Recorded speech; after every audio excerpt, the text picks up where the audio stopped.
different names than the sort of regular heavy metal producers such as, Chris Sangarides or Martin Birch. We thought if we were going to get a producer, it should maybe be someone a bit different. And we came to the conclusion that we were very keen on working with Flemming, who, as you know, is here in Sweet Silence. But we wanted to record in LA. So what we did was we invited Flemming to come over to LA for some time in July, and me and James went down and met him in LA, and we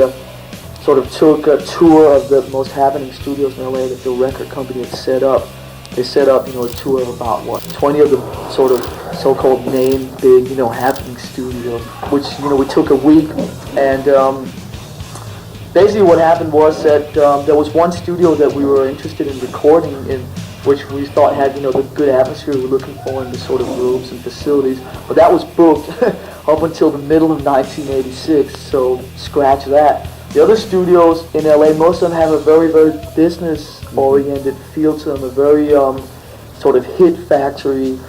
Band comes in, makes their hit single with their drum machines and their keyboards and their fairlights, and then leave, next week. The next band comes in, makes their next hit single, and very sort of office, very bad atmosphere, at least, as far as we were concerned. So basically what happened was that the decision was made to come back here, and any of the other studios kind of didn't measure up to the studio in terms of facilities and also overall price, since $1 and all that shit, the rates that we get here at Sweet Silence are very, very good, about a third as much as the rates in LA, which means we could spend a little more time here and relax, and not relax in that bit, but not be under pressure, a guy standing, with a calculator saying you have 3 days left, so forth money-wise. So the decision was made to come back here, and here we are. Yeah, I mean,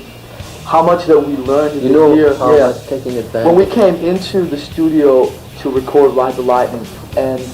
the difference between when we came into recording Ride the Lightning and now, I mean, it's like everyone really has learned a lot,